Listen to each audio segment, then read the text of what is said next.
JNU से जुड़ी हुई वहां एक वेबिनार के लिए भेजे गए इनविटेशन में लिख दिया गया इंडियन ऑक्यूपेशन इन कश्मीर, यानी कश्मीर पर भारत का कब्जा।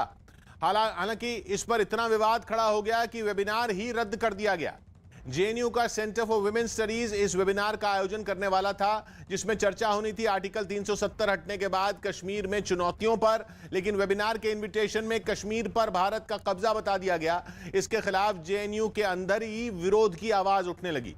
जेएनयू टीचर्स फोरम ने ट्विटर पर इस वेबिनार का इनविटेशन डाल दिया और उसे देश विरोधी बताते हुए मोर्चा खोल दिया। टीचर्स फोरम ने यूनिवर्सिटी प्रशासन से वेबिनार करने वालों के खिलाफ कार्रवाई की मांग भी उठाई और ट्वीट के साथ प्रधानमंत्री, गृह मंत्री अमित शाह और दिल्ली पुलिस को भी टैग कर दिया और अब कार्यक्रम ही कैंसिल हो गया है। नीरज कुमार और बता रहे हैं इस पर। नीरज, क्या पता चला?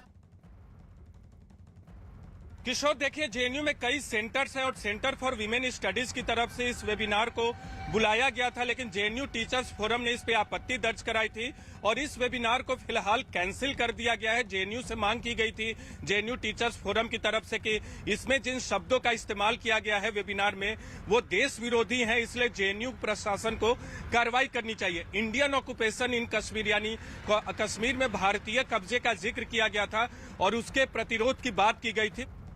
शुक्रिया नीरज आपका। यही वजह रही कि जेएनयू में जो वेबिनार कश्मीर पर होना था उस पर बड़ा विवाद हो गया, क्योंकि वेबिनार के लिए जो इनविटेशन लोगों को भेजा गया उसमें लिख दिया गया इंडियन ऑक्यूपेशन इन कश्मीर, यानी भारत पर कश्मीर का कब्जा। हालांकि मामला इतना बढ़ गया कि वेबिनार ही रद्द कर दिया गया। जेएनयू का सेंटर फॉर वुमेन स्टडीज इस वेबिनार का आयोजन करने वाला था, जिसमें चर्चा होनी थी आर्टिकल 370 हटने के बाद कश्मीर में चुनौतियों पर, लेकिन वेबिनार के इनविटेशन में कश्मीर पर भारत का कब्जा बता दिया गया, जिसके खिलाफ जेएनयू के अंदर ही विरोध की आवाज उठ गई। जेएनयू टीचर्स फोरम ने ट्विटर पर इस वेबिनार का इनविटेशन डाल दिया, उसे देश विरोधी बता दिया और मोर्चा खोल दिया।